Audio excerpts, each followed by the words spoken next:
So I'm not sure if you're familiar with the World Cafe method. This is a method of hosting workshops, and this is the one we will use for this afternoon sessions. And you can see the main guidelines or principles of the World Cafe method. And perhaps I would like to highlight just some of them. It's very important that you listen and understand each other, listen together for patterns, insights, and deeper connections, and link and connect your ideas. I don't know if you know that Ferdinand von Zeppelin had the idea of connecting zeppelins and making some kind of steerable airplanes.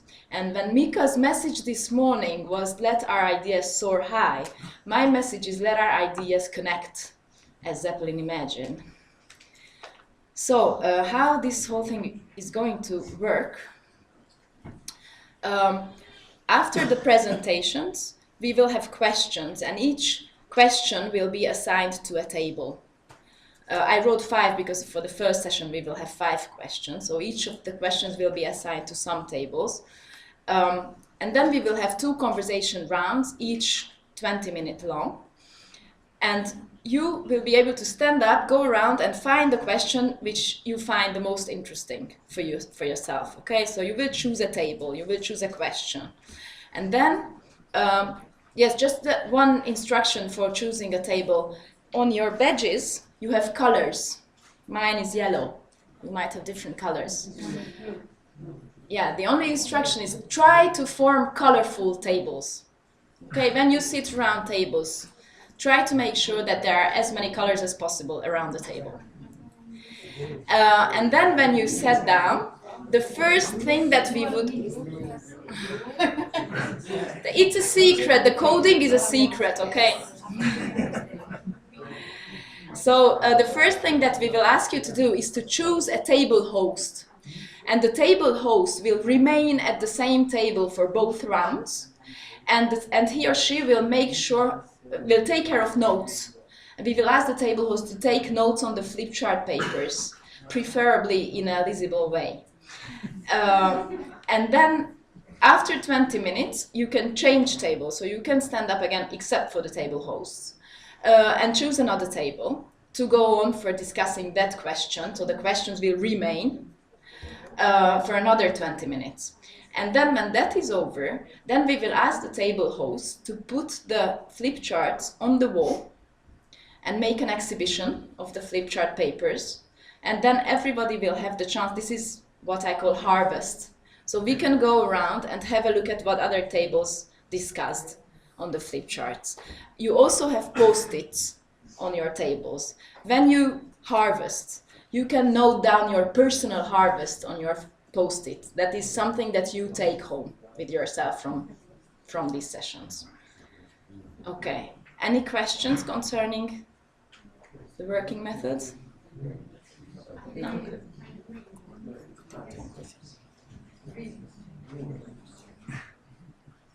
Thank you, Nora, for this very, very clear instruction. You got the trend? If you didn't get it, it's your fault. After the presentations, we'll have this, the other slide up again, so that you can be reminded of how it goes. So we'll start the first round now with Paula Silva and Nora Revai on autonomy and distributed leadership on equity and learning. 10 minutes each, and you know. Thank you.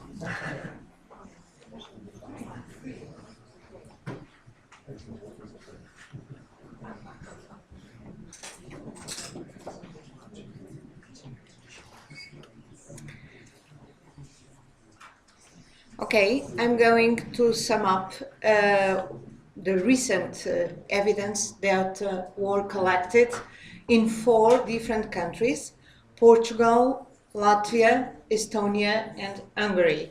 And I tried to put them together in a way that you don't understand similarities and differences.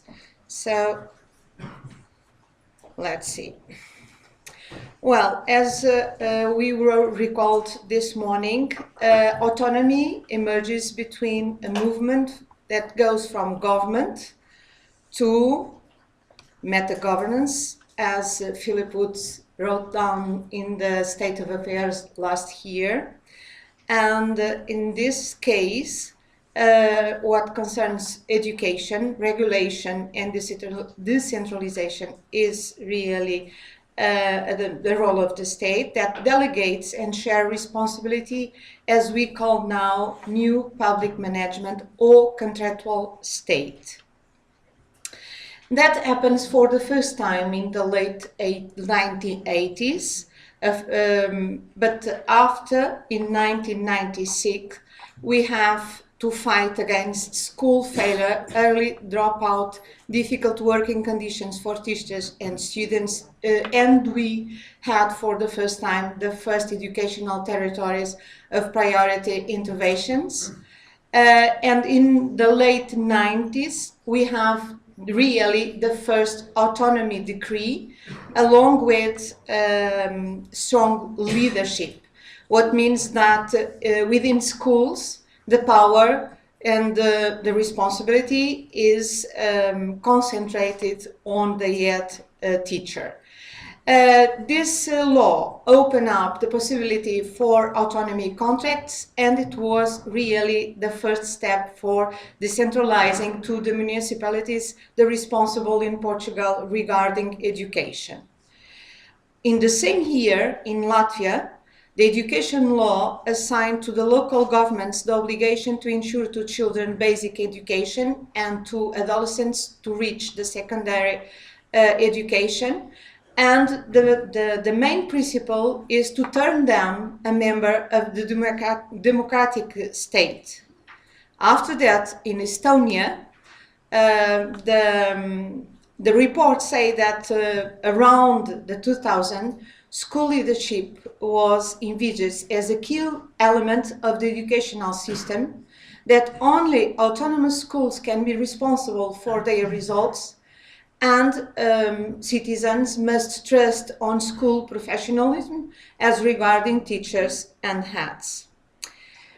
We don't know much how the system in Hungary became decentralized, but we know that about 2010 it happened a recentralization of public schools as a consequence of financial problems, exception made to church or other private schools. In the meantime, between 2002 and 2006, it was developed in Portugal a model of accountability, and in 2006 and 2007, about 23 autonomy contracts were signed. Those autonomy contracts was based on self and external evaluation, upon which objectives and a development plan for the school is designed, and resources bargained with the state by school leaders. And now, in 2013, where are we now and where are we heading to? In Portugal, structurally, we can say that schools don't have curricula, financial, or staff recruitment autonomy, but culturally, they have autonomy to interpret policies and define their strategic mission between two extremes.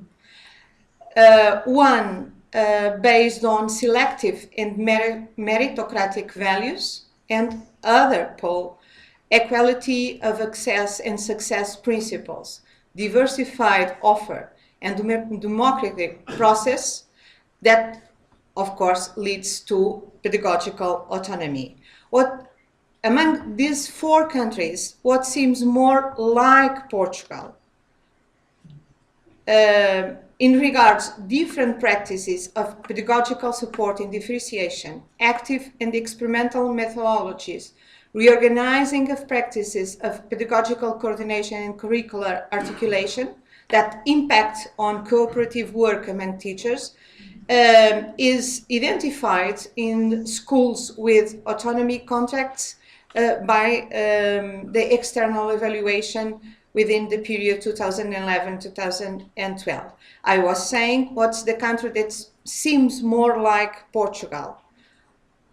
It seems that Hungary it is. In their report, they stated that they have some freedom, 10%. I don't know how they came to this percentage, but they also identify differentiated teaching methods, equal opportunities based on institutional autonomy. And if you look with a little more detail into the data they provided, we can see that the perception of autonomy among the focus groups with which they work, the perception is that 85% of the inquiries said that Hungarian teachers had professional autonomy based on the labor rights. In Latvia, it's different. Decentralization really is in place, and it comes from the central state to the local government, and from them to principals. At the level of school, there are financial and staff recruitment autonomy.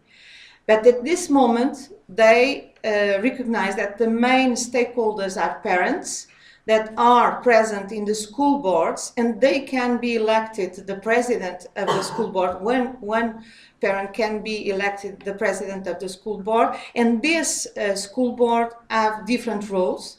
In what regards development plan, they are consulted. They manage donations and deliberate on the use of funds.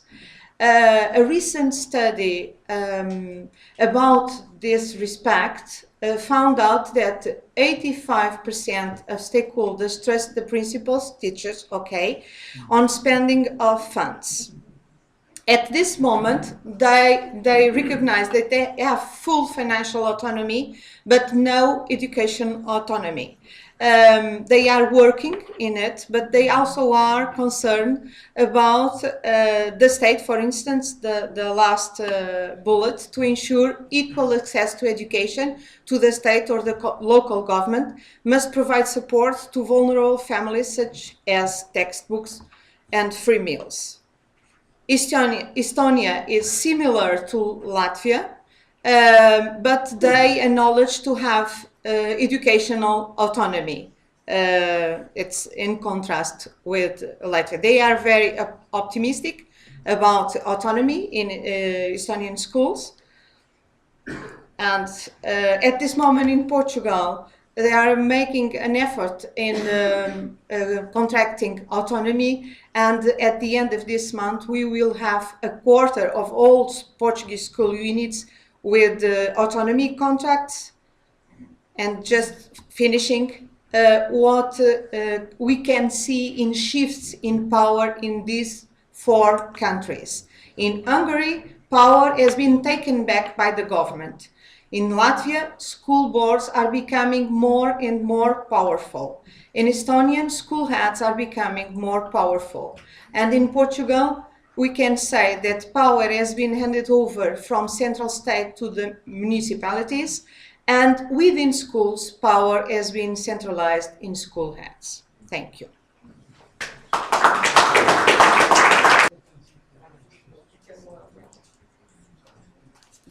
So I had the pleasure to coordinate a working group on distributed leadership for equity and learning. I, however, only learned this morning how dangerous this position was. So those of you who didn't have the chance to see the video by Philip and Amanda, any ideas on what these 2 images represent? Any ideas? 2 different schools. Mm-hmm. Centralization, decentralization, 2 different schools. Now they actually represent the perception of leadership in one and the same school by a senior leader, this is the right one, and by a member of the non-teaching staff, that's the left one. And these are collages that were made in the UK case study on distributed leadership for equity and learning. And so I'm going to quickly and shortly summarize you the findings that our group came up with. And it's me presenting, but I have to tell you that I wouldn't be able to do this without the absolutely invaluable help of Philip Woods. So thanks, Philip. So we carried out studies in 5 countries, and what we did at first is that we wrote country reports in which we summarized the existing research results and findings, and then we carried out some empirical research. And research dissemination has also started in some of the countries in forms of workshops and conferences, and is to continue. So these were the 5 countries involved. And as you can see, the methodology of the empirical research differed in the 5 countries. Actually, at the beginning, we would have liked to have common and comparable research methods, but it was very challenging to establish one. In one of the studies showed that there is still scope to extend methods of researching distributed leadership, for example, to include more arts-based methods. And this is where I come back to the first images. So they were data generated in the framework of the UK case study, in which different actors in the same school expressed their perception of leadership in forms of collages. But there, if you want to know more, our reports are uploaded on the portal. So first of all our surveys or studies reaffirm the complexity of the theme of distributed leadership. And the reasons why it is a complex theme is the diversity of the definitions and perceptions. And I'm glad that Chris Harrison this morning gave a definition on distributed leadership, because we will give another one now. Our working group adopted Philip Wood's definition, which says that distributed leadership is a culture that views leadership as a phenomenon emerging from ongoing flows of interactions, which values leadership contributions from across the organization, and which recognizes that distributed leadership can be used to improve organizational effectiveness, and which is accompanied by a structure that enables different sources of expertise and perceptions to influence the organization's work, which facilitates flexible and collaborative working relationships, and which usually tends towards flatter hierarchies. Mikhail Risku also emphasized that distributed leadership should be seen as a resource, emergent and fluid. So this is where we started. Then we also noted that leadership roles are diverse. There is a diversity of practices and forms of leadership. Several of the studies highlighted that distributed leadership can actually change over time in the same school, and that various contextual factors, both internal and external, influence distributed leadership. And also multiple dimensions can be distributed to different degrees. For example, in the same school, authority or initiatives to innovate can be distributed to different degrees. And then we summarize our findings in 4 other topics. So the influence on learning and on social justice, the different levels of distributed leadership, and professional development. As for the first one, well, it was hard to establish actual evidence of the influence of distributed leadership on learning and social justice, but several of the studies did give evidence on the influence of various factors associated with distributed leadership on learning. And one of them the UK study emphasized that social justice has to be understood more broadly and should include various dimensions like participative justice, which would be the involvement in decisions of everyone, cultural justice, which would be respect and recognition of people, developmental justice, which would be learning for all, and distributive justice, which would refer to resources, distribution of resources. As for the different levels of distributed leadership, we noted that leadership can not only be distributed at the school level, but also at higher levels, for example, the school district level or local or even national level. And one of the studies found that the impact of distributed leadership on bringing about change is actually greater if it is distributed in all of the levels. As for professional development, some studies emphasize that it is important to develop the leadership capabilities of everyone in the school, not only the senior leaders. And so on the basis of our findings, we formulated some recommendations. So the first one is what I have just said: developing leadership capabilities of everyone in the school is important and is needed. Secondly, a variety of diverse forms of developing leadership is needed. For example, peer learning or art-based methods of reflection. As for the levels, so in order for DL to make a major impact on learning, it needs to be present at all levels. And finally, social justice needs to be understood more broadly than just a focus on reducing differences in attainment, and should include these 4 dimensions. So these were our recommendations. And on the basis of the recommendations, we formulated 3 questions, and these are the ones we are going to discuss now. First one: how can opportunities to develop leadership capabilities of everyone in the school be increased? What could be the first steps to take to make leadership more distributed at the local and national level? And thirdly, what could be the first steps in facilitating a broader understanding of social justice by school members and policymakers? And together with the 2 questions related to autonomy for equity and learning, so can policymakers in your educational system enlarge the room for maneuver or the margins for autonomy for schools? And how can school leaders make room for maneuver for teachers and non-teaching staff in their school? We would also like you to think about how you can influence this process. And when you speak about these questions around the tables, try to think of this question as well. Perfect. I didn't even get the time to show the 2 minutes. Yes. It's good. So, I didn't lose my head. okay, thank you very much.